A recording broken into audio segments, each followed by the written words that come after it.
আমি খুলনায় একটি বাসায় ভাড়া থাকতাম। সেই বাসার বাড়িওয়ালা বিদেশ থাকত। বাসায় থাকত শুধু বাড়িওয়ালার স্ত্রী এবং তার মেয়ে। আমি বাড়িওয়ালার স্ত্রীকে আন্টি বলে ডাকতাম এবং তার মেয়েকে আমি আপু বলে ডাকতাম। তাদের বাসায় ভাড়া থাকতে থাকতে তাদের সাথে একটা ভালো বন্ধুত্বপূর্ণ সম্পর্ক গড়ে উঠল। আন্টি আমাকে তার ছেলের মতোই দেখত। একদিন প্রচুর ঝড় বৃষ্টির রাত ছিল। বাসায় কেউ ছিল না। আন্টি আমাকে তাদের বাসায় ডেকে নিয়ে গেলেন এবং বললেন, তুমি খাওয়া দাওয়া করেছ? আমি বললাম, জি আন্টি, খাওয়া দাওয়া করেছি। তারপর আন্টি বলল, বাইরে প্রচুর বৃষ্টি হচ্ছে, চলো না আদনান, আমরা আজকে একটু গল্প করি। আমি বললাম, আচ্ছা ঠিক আছে আন্টি। তারপর বন্ধুরা আন্টি গল্প করতে করতে হঠাৎ বন্ধুরা বাকিটা গল্পেই বলছি। আশা করি বন্ধুরা তোমরা আমার পুরো গল্পটি মনোযোগ সহকারে শুনবে। নিশ্চয়ই অনেক মজা পাবে। তাহলে চলো বন্ধুরা আর কথা না বাড়িয়ে মূল গল্পে চলে যাই। বন্ধুরা, আমার নাম আদনান বিন রহমান। আমি বাংলাদেশের একজন ছেলে, বয়স 25, এখনও বিয়ে করিনি। তবে বিয়ের কথা মাঝে মাঝে মনে আসে। কিন্তু ভালো মেয়ে খুঁজে পাওয়া যে কতটা কঠিন তা আমার থেকে ভালো কে জানে। যাই হোক, আমি একটা কোম্পানিতে সুপারভাইজার হিসেবে কাজ করি। সম্প্রতি চাকরির জন্য খুলনায় এসেছি। শহরটা বেশ জমজমাট, তবে একা থাকতে আমার মাঝে মাঝেই কিন্তু কষ্ট হয়। মেসে থাকতে ভালো লাগেনি, তাই নিজের জন্য একটা ছোট্ট বাসা খুঁজতে শুরু করলাম। ব্যাখ্যান হওয়ার কারণে ভালোবাসা পাওয়া যে কী তা তোমরা নিশ্চয়ই বুঝতে পারো। অনেক খোঁজাখুঁজির পর অবশেষে একটা 3 তলার ছাদের রুম পেলাম। একটা বেডরুম, একটা ছোট কিচেন আর টয়লেট আমার জন্য ঠিকঠাক। আমি অ্যাডভান্স দিয়ে রুমে উঠে পড়লাম। বাসাটা ছোট হলেও আমার জন্য পারফেক্ট। এভাবে প্রায় 1 বছর কেটে গেল। দিনগুলো সাধারণভাবেই কাটছিল। কাজ, খাওয়া দাওয়া আর রাতে একটু টিভি দেখা। জীবনটা মোটামুটি স্বাভাবিকই ছিল। একদিন রাত 11টার দিকে হঠাৎ দরজায় টোকা পড়ল। আমি ভাবলাম, এত রাতে কে আসবে? আমার তো এখানে তেমন পরিচিত কেউ নেই। দরজা খুলে দেখি বাড়িওয়ালি রেহানা খাতুন দাঁড়িয়ে। আমি তাকে আন্টি বলে ডাকি। আন্টি একটু উদ্বিগ্ন মুখে দাঁড়িয়ে। আমি বললাম, আন্টি, এত রাতে সব ঠিক আছে তো? আন্টি একটু দ্বিধার সঙ্গে বললেন, বাবা, একটা সমস্যা হয়েছে, তোমার কাছে এসেছি। আমার মনে হলো ব্যাপারটা গুরুতর হতে পারে। আমি তাড়াতাড়ি বললাম, কি সমস্যা আন্টি, বলুন, আমি কিভাবে সাহায্য করতে পারি? আন্টি বললেন, বাবা, তুমি তো জানো আমার মেয়ে তানিয়ার শরীরটা হঠাৎ খুব খারাপ হয়ে গেছে, প্রচণ্ড জ্বর। এই ঝড় বৃষ্টির রাতে আমি একা ফার্মেসিতে যেতে পারছি না। তুমি কি ওষুধ এনে দিতে পারবে? আমি আর দেরি না করে বললাম, অবশ্যই আন্টি, চিন্তা করবেন না। বাইরে ঝড় বৃষ্টি হলেও আমি ছাতা নিয়ে দ্রুত ফার্মেসিতে গেলাম। তানিয়ার জন্য জ্বরের ওষুধ কিনে আনলাম। আন্টির বাসা গিয়ে ওষুধ দিয়ে এলাম। তানিয়া তখন বিছানায় শুয়ে কাঁপছে। আন্টি আমাকে বারবার ধন্যবাদ দিলেন। বললেন, তুমি না থাকলে আজ আমি কি করতাম বাবা? আমি হেসে বললাম, আন্টি, এটা তো আমার দায়িত্ব। সেদিন রাতে বাসায় ফিরে মনে একটা ভালো লাগা কাজ করছিল। আন্টির কৃতজ্ঞতার কথাগুলো মনে পড়ছিল। এই ঘটনার পর থেকে আন্টির সঙ্গে আমার সম্পর্কটা আরও কাছের হয়ে গেল। তিনি আমাকে ছেলের মতো দেখতে শুরু করলেন। এরপর থেকে আন্টি মাঝে মাঝে আমার খোঁজ খবর নিতেন। কখনো রাতের খাবার নিয়ে চলে আসতেন। বলতেন, তুমি একা থাকো, ভালো খাবার খাওয়া হয় না, এটা নাও, আমি রান্না করেছি। আমি একটু লজ্জা পেয়ে বলতাম, আন্টি, এত কষ্ট করেন কেন? তিনি হেসে বলতেন, তুমি আমার ছেলের মতো, তোমার জন্য এটা কোনো কষ্ট নয়। আন্টির এই স্নেহ আমাকে খুব ছুঁয়ে যেত। মনে হতো এই শহরে আমারও একটা পরিবার আছে। একদিন সন্ধ্যায় আন্টি আভা এলেন। এবার তিনি একটু অন্যরকম লাগলেন। হাসি খুশি মুখে বললেন, আদনান, তোমার সাথে একটু গল্প করতে ইচ্ছে করছে। আমি বললাম, অবশ্যই আন্টি, বসুন। আমরা অনেকক্ষণ গল্প করলাম। তিনি তার জীবনের নানা গল্প শোনালেন, কিভাবে তিনি আর করিম চাচার বিয়ে হয়েছিল। করিম চাচা এখন বিদেশে থাকেন, আর তানি আর ছোটবেলার গল্প। আমি মন দিয়ে শুনছিলাম, কিন্তু মাঝে মাঝে আন্টির চোখে একটা অদ্ভুত দৃষ্টি লক্ষ্য করলাম, যেন তিনি আমাকে কিছু বোঝাতে চাইছেন। গল্প শেষে আন্টি হঠাৎ বললেন, আদনান, তুমি খুব ভালো ছেলে। আমি চাই তুমি সবসময় আমাদের কাছাকাছি থাকো। আমি হেসে বললাম, আন্টি, আমি তো এখানেই আছি। কিন্তু তার কথার মধ্যে যেন কিছু একটা লুকিয়েছিল। আমি ঠিক বুঝতে পারলাম না। রাতে শুয়ে ভাবছিলাম, আন্টিকে কিছু বলতে চাইছিলেন? তার দৃষ্টিতে কেন এমন রহস্য ছিল? ব্যাপারটা আমার মাথায় ঘুরতে লাগল। আন্টির সেই রহস্যময় দৃষ্টি আমার মাথা থেকে যেন কিছুতেই যাচ্ছিল না। রাতে ঘুমোতে গিয়েও বারবার ভাবছিলাম, তিনি কি আসলেই কিছু বলতে চাইছিলেন, নাকি আমি বেশি ভেবে ফেলছি। যাই হোক, আমি ঠিক করলাম এ বিষয়ে বেশি না ভেবে স্বাভাবিকভাবে চলব। পরের দিন সকালে আমি কাজে বেরোলাম, কিন্তু মনের কোনো একটা অস্বস্তি রয়ে গেল। আন্ট কথাগুলো কেন যেন আমার কাছে সাধারণ মনে হচ্ছিল না। অফিস থেকে ফিরে এসে দেখি আন্টি আবার আমার রুমের সামনে দাঁড়িয়ে। এবার তার হাতে একটা বড় বাটি, ভিতরে সুগন্ধি ভাত আর মুরগির কোরমা। আমি একটু অবাক হয়ে বললাম, আন্টি, আবার খাবার? আপনি এত কষ্ট করেন কেন? তিনি হেসে বললেন, আরে বাবা, তুমি একা থাকো, ভালো খাবার না খেলে শরীর খারাপ হয়ে যাবে। এটা আমার ছেলের জন্যই তো রান্না করেছি। তার কথায় আমার মনটা একটু গলে গেল। আমি হাসলাম আর খাবারটা নিয়ে নিলাম। রাতে খাবার খেতে খেতে ভাবছিলাম, আন্টি এত যত্ন করেন কেন? আমিরও শুধুই তাদের ভাইয়ের টিয়া। তবে তার এই আন্তরিকতা আমাকে সত্যিই মুগ্ধ করছিল। খাবারটা এত সুস্বাদু ছিল যে আমি একবারই পুরোটা শেষ করে ফেললাম। খাওয়া শেষ করে বাটি ধুয়ে আন্টির বাসায় ফেরত যেতে গেলাম। দরজা খুলল তানিয়া। সে তখন একটু দুর্বল দেখাচ্ছিল, তবে জ্বর অনেকটা কমে গেছে। আমি বললাম, তানিয়া, এখন কেমন আছো তুমি? সে হেসে বলল, অনেক ভালো ভাইজান, তোমার দেওয়া ওষুধে কাজ হয়েছে। তানিয়ার সঙ্গে এই প্রথম আমার কথা হলো। সে বেশ মিষ্টি আর ভদ্র মেয়ে। আমি বাড়ি দিয়ে চলে আসার সময় আন্টি বললেন, আদনান, কাল সন্ধ্যায় একটু আসবে, তোমার সঙ্গে কিছু কথা আছে। আমি একটু দ্বিধায় পড়ে গেলাম। আবার সেই রহস্যময় কথা। আমি শুধু মাথা নেড়ে বললাম, ঠিক আছে আন্টি, আমি আসব। কিন্তু মনে মনে একটা অজানা শঙ্কা কাজ করছিল। আন্টিকে বলতে চান? আন্টির রহস্যময় কথাবার্তা আমার মাথায় ঘুরপাক খাচ্ছিল। আমি ঠিক করেছিলাম আজ আন্টির সঙ্গে খোলাখুলি কথা বলবো। কিন্তু সকালে উঠে দেখি আমার কাজের চাপ এত বেশি যে আন্টির সঙ্গে দেখা করার সময় পেলাম না। সারাদিন কাজের মধ্যে ব্যস্ত থাকলেও মনের এক কোণে আন্টির কথাগুলো বারবার মনে পড়ছিল। তিনি কেন বারবার আমাকে পরিবারের একজন হওয়ার কথা বলছেন? এর পেছনে কি কোনো বড় পরিকল্পনা আছে?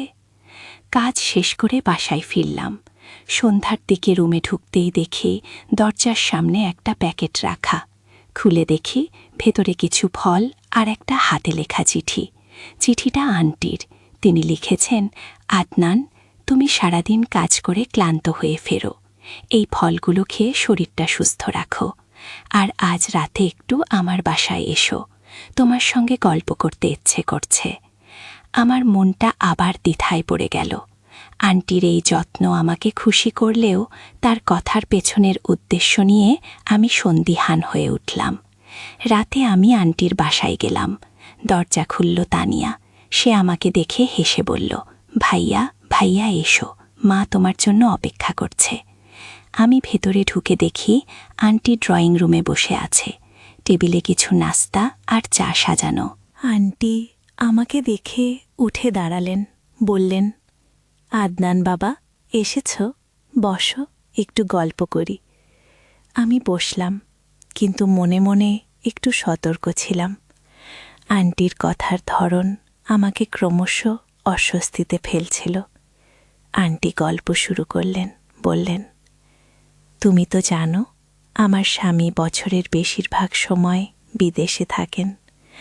আমি আর তানিয়া এখানে একা। তুমি এসেছ, তাই আমার মনে হয় আমাদের বাড়িতে একটা নতুন প্রাণ এসেছে। আমি হাসলাম, কিন্তু কিছু বললাম না। তিনি আবার বললেন, আদনান, তুমি কি কখনো ভেবেছ জীবনে একটা পরিবারের গুরুত্ব কতটা? আমি একটু ভেবে বললাম, হ্যাঁ আন্টি, পরিবার তো সবার জীবনের মূল শক্তি। আন্টি হঠাৎ একটু থামলেন, তারপর বললেন, আমি চাই তুমি আমাদের পরিবারের কাছাকাছি থাকো। এই কথাটা শুনে আমার বুকটা ধক করে উঠল। আমি বললাম, আন্টি, আমি তো আপনাদের খুব কাছের মনে করি, তো আপনি ঠিক কি বলতে চাইছেন? তিনি হেসে বললেন, ধৈর্য ধরো বাবা, সব কিছু সময় বুঝতে পারবে। আমি আর কিছু জিজ্ঞাসা করতে সাহস পেলাম না। গল্পের মাঝে তানিয়া এসে যোগ দিল।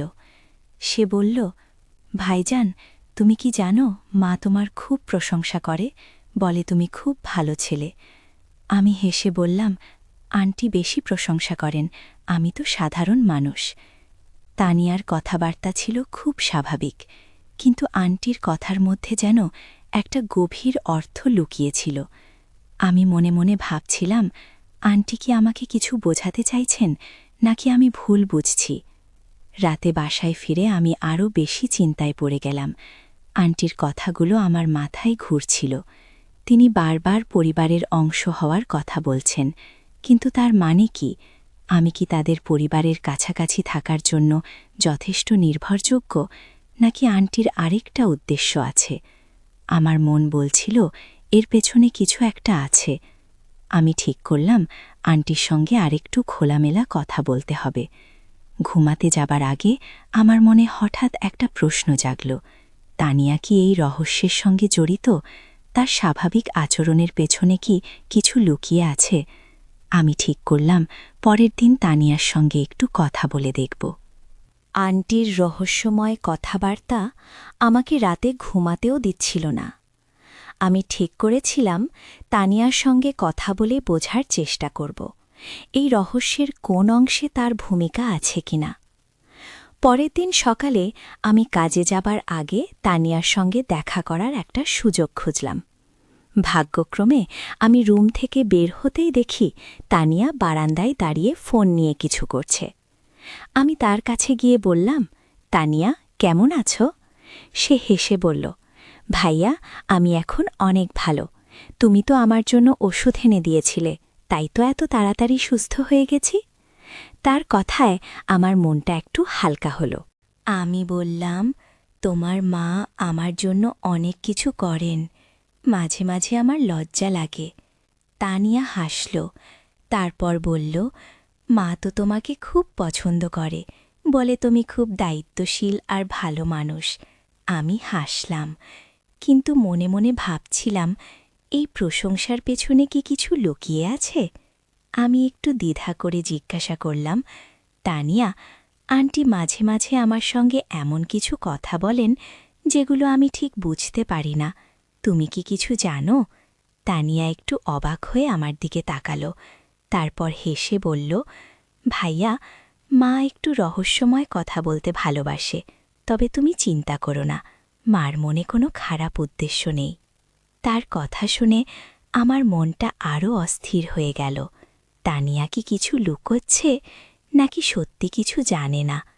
কাজে যাবার পথে আমি ভাবছিলাম তানিয়ার কথা। সত্যি হলে আন্টির এই রহস্যময় আচরণের কারণ কি? আমি কি বেশি ভেবে ফেলছি? কাজের ফাঁকে আমার মনটা বারবার আন্টির কথার দিকে চলে যাচ্ছিল। তিনি কেন বারবার আমাকে পরিবারের অংশ হওয়ার কথা বলছেন? এর পেছনে কি কোনো বড় পরিকল্পনা আছে, নাকি এটা শুধুই তার স্নেহের প্রকাশ? আমি ঠিক করলাম আজ রাতে আন্টির সঙ্গে আরেকটু খোলামেলা কথা বলবো। সন্ধ্যায় বাসায় ফিরে দেখি আন্টি আবার আমার রুমের সামনে দাঁড়িয়ে। এবার তার হাতে একটা ছোট প্যাকেট। আমি বললাম, আন্টি, আপনি আবার এসেছেন? কি হয়েছে? তিনি হেসে বললেন, কিছু হয়নি বাবা, এটা তোমার জন্য একটা ছোট উপহার। আমি প্যাকেটটা খুলে দেখি ভেতরে একটা সুন্দর মাফলার। আন্টি বললেন, শীত আসছে, এটা তোমার কাজে লাগবে। আমি ধন্যবাদ দিলাম, কিন্তু মনে মনে ভাবছিলাম, এই উপহারের পেছনেও কি কোনো উদ্দেশ্য আছে? আন্টি আমাকে ভেতরে বসতে বললেন। আমি সাহস করে বললাম, আন্টি, আপনি আমার জন্য এত কিছু করেন, আমি সত্যিই কৃতজ্ঞ। কিন্তু আপনাকে আমার মনে হয় আপনি কিছু বলতে চাইছেন, যেটা আমি ঠিক বুঝতে পারছি না। আন্টি একটু হাসলেন, তারপর বললেন, আদনান, তুমি খুব বুদ্ধিমান, কিন্তু কিছু জিনিস সময়ের সঙ্গে সঙ্গে পরিষ্কার হয়।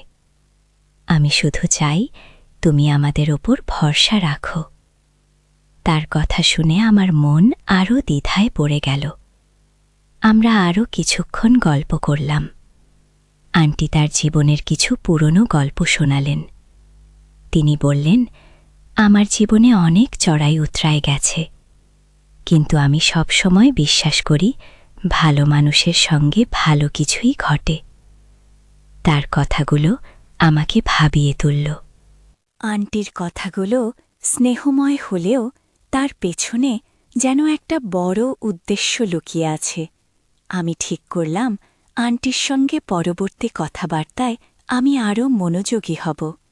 কাজের ফাঁকে আমার মনটা বারবার সেই রাতের কথার দিকে চলে যাচ্ছিল, যখন আন্টি বলেছিলেন সবকিছু সময়ের সঙ্গে পরিষ্কার হয়। কিন্তু আমি আর অপেক্ষা করতে চাইছিলাম না। সন্ধ্যায় বাসায় ফিরে দেখি আন্টি আমার রুমের সামনে দাঁড়িয়ে। এবার তার হাতে একটা ছোট্ট বাক্স। আমি বললাম, আন্টি, আপনি আবার কিনে এসেছেন? এটা তোমার জন্য একটা ছোট উপহার বাবা, খুলে দেখো। আমি বাক্সটা খুলে দেখি ভেতরে একটা সুন্দর কলম। আমি বললাম, আন্টি, আপনি এত কিছু করেন কেন?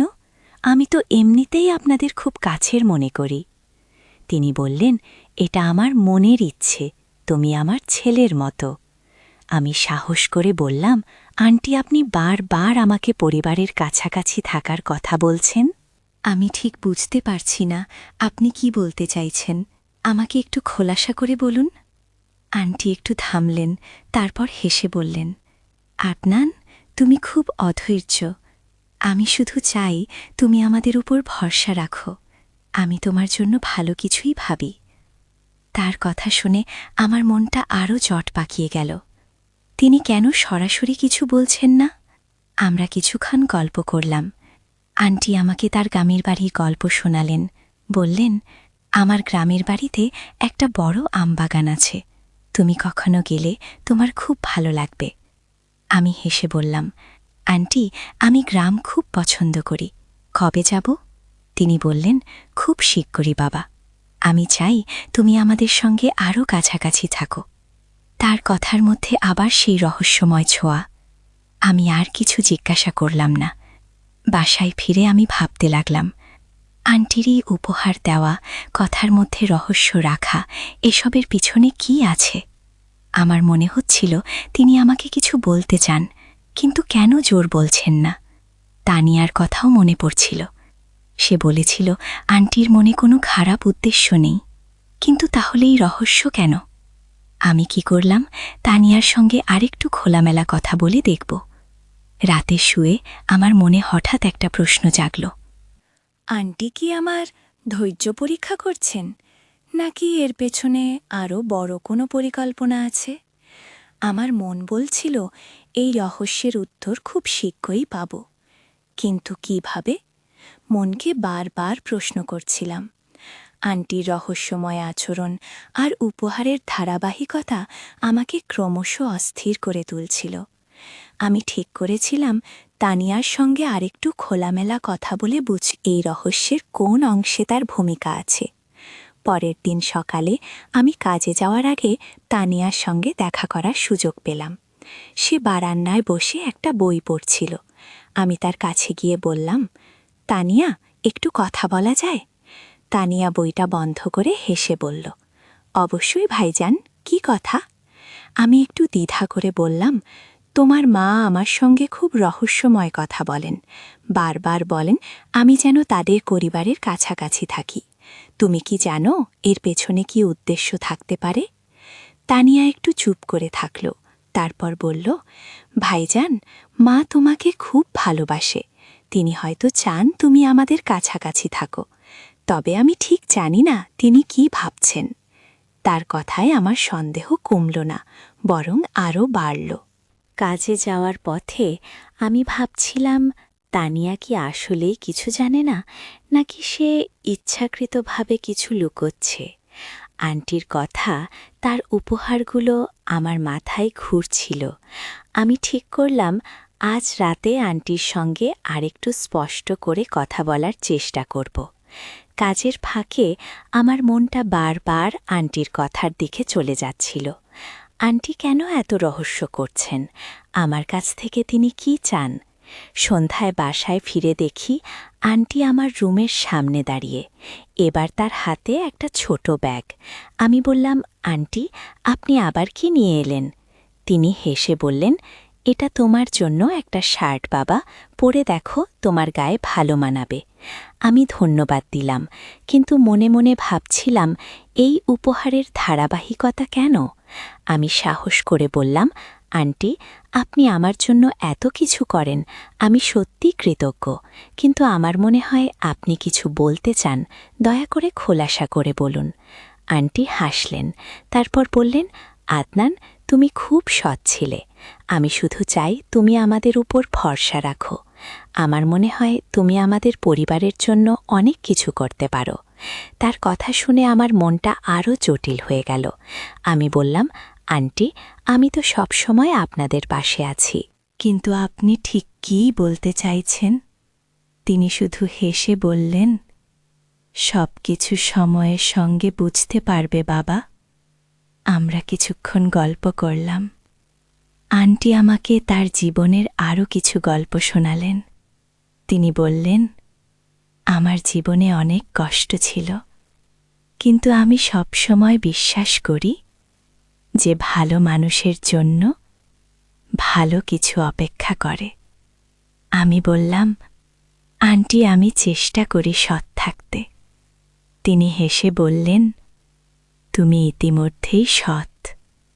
আমি শুধু একটু ধৈর্য ধরো। আমি আর কিছু জিজ্ঞাসা করতে পারলাম না। বাসায় ফিরে আমি ভাবতে লাগলাম, আন্টির এই কথাগুলোর মানে কি? তিনি বারবার ধৈর্য ধরতে বলছেন কেন?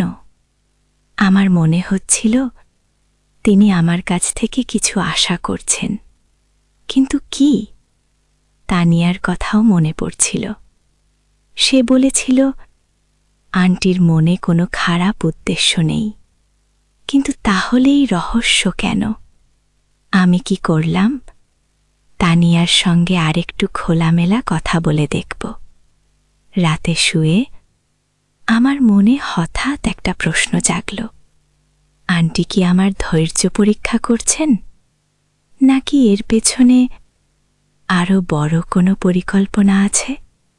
আমার মন বলছিল এই রহস্যের উত্তর খুব শীঘ্রই পাব, কিন্তু কিভাবে? মনকে বারবার প্রশ্ন করছিলাম।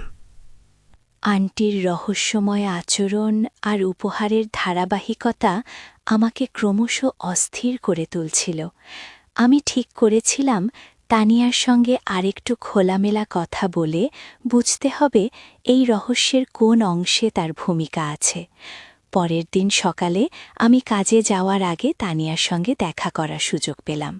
সে বারান্দায় বসে একটা ফুলের গাছের পরিচর্যা করছিল। আমি তার কাছে গিয়ে বললাম, তানিয়া, একটু কথা বলা যায়? তানিয়া বইটা বন্ধ করে হেসে বলল, অবশ্যই ভাইজান, কি কথা? আমি একটু দ্বিধা করে বললাম, তোমার মা আমার সঙ্গে এমন কিছু কথা বলেন যেগুলো আমার কাছে রহস্যময় মনে হয়। বারবার বলেন আমি যেন তাদের পরিবারের কাছাকাছি থাকি। তুমি কি জানো এর পেছনে কী উদ্দেশ্য থাকতে পারে? তানিয়া একটু চুপ করে থাকল, তারপর বলল, ভাইজা, মা তোমাকে খুব ভালোবাসে। তিনি হয়তো চান তুমি আমাদের আরও কাছের হয়ে যাও। তবে আমি ঠিক জানি না তিনি কি প্ল্যানিং করছেন। তার কথায় আমার সন্দেহ আরও গাঢ় হল। কাজে যাওয়ার পথে আমি ভাবছিলাম তানিয়া কি আসলেই কিছু জানে না, নাকি সে ইচ্ছাকৃতভাবে কিছু লুকোয়। আন্টির উপহার আর কথাবার্তা আমাকে ক্রমশ অস্থির করে তুলছিল। আমি ঠিক করলাম আজ রাতে আন্টির সঙ্গে আরেকটু স্পষ্ট করে কথা বলার চেষ্টা করব। কাজের ফাঁকে আমার মনটা বারবার আন্টির কথার দিকে চলে যাচ্ছিল। তিনি কেন এত গুরুত্ব দিচ্ছেন? এর পেছনে কি কোনো বড় উদ্দেশ্য আছে? সন্ধ্যায় বাসায় ফিরে দেখি আন্টি আমার রুমের সামনে দাঁড়িয়ে। এবার তার হাতে একটা ছোট প্যাকেট। আমি বললাম, আন্টি, আপনি আবার কি নিয়ে এলেন? তিনি হেসে বললেন, এটা তোমার জন্য একটা ছোট উপহার আদনান, খুলে দেখো।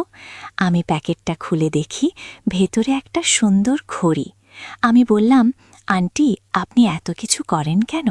আমি তো এমনিতেই আপনাদের খুব কাছের মনে করি। তিনি বললেন, তুমি আমার ছেলের মতো, এটা আমার মনের ইচ্ছে। আমি সাহস করে বললাম, আন্টি, আপনি বারবার আমাকে উপহার দিচ্ছেন, রহস্যময় কথা বলছেন। আমি ঠিক বুঝতে পারছি না আপনি কি চান। দয়াটিই খোলাসা করে বলুন। আন্টি হাসলেন, তারপর বললেন, আদনান, তুমি খুব সৎ আর দায়িত্বশীল ছেলে। আমি শুধু চাই তুমি আমাদের উপর ভরসা রাখো। আমার মনে হয় তুমি আমাদের পরিবারের জন্য অনেক কিছু করতে পারো। তার কথা শুনে আমার মনটা আরও জটিল হয়ে গেল। আমি বললাম, আন্টি, আমি তো সব সময় আপনাদের পাশে আছি, কিন্তু আপনি ঠিক কী বলতে চাইছেন?